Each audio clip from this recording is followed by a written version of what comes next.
এক সপ্তাহের মধ্যে দ্বিতীয়বার বরাকে মুখ্যমন্ত্রী ডক্টর হিমন্ত বিশ্ব শর্মা। শুক্রবার হাইলাকান্দি ও শ্রীভূমি জেলার বেশ কয়েকটি ত্রাণ শিবির পরিদর্শন করেন মুখ্যমন্ত্রী।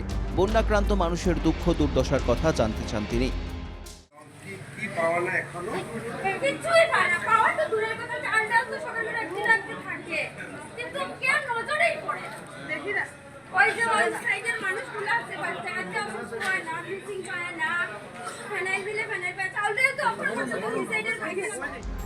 হাইলাকান্দির কালীনগর, পাঁচগ্রাম, শ্রীভূমি জেলার ভাঙা ও শহরের রবীন্দ্র সদন গার্লস কলেজের ত্রাণ শিবির পরিদর্শন করেন মুখ্যমন্ত্রী।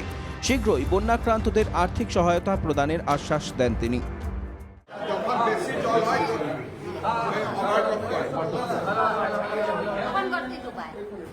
বাকি জিনিসপত্র পাইছেন তো সিএম লোক কোন জিনিস পাইছে। আপনারা নামগুলা অ্যাকাউন্ট নম্বরগুলা নিয়ে নেব, আমি যতটা পারি সাহায্য করব।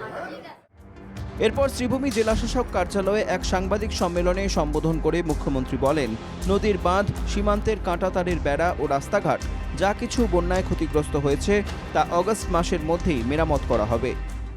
এতিয়াতো গোটেই মানুহখিনিক লগ পাৰি আহিলো আৰু বানপানীৰ সময় ২-৩বাৰ আৰু জুলাইলৈকেতো অসুবিধা থাকিবই।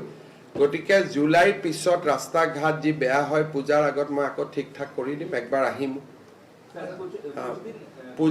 পূজাৰ আগে আগে মই একবাৰ আহি যাম, যি য'ত ৰাস্তা ঘাট বেয়া হয় মই গোটেইখিনি ঠিক কৰি দিম।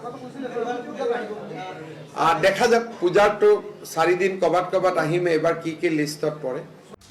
আগে মুখ্যমন্ত্রীর সফরসূচিতে পাথারকান্দিতে যাওয়ার কথা ছিল, কিন্তু শেষ মুহূর্তে তার পাথারকান্দি সফর বাতিল করে দেওয়া হয়। সফরে কিছুটা কাটছাঁট করেই গুয়াহাটি ফিরে যান মুখ্যমন্ত্রী।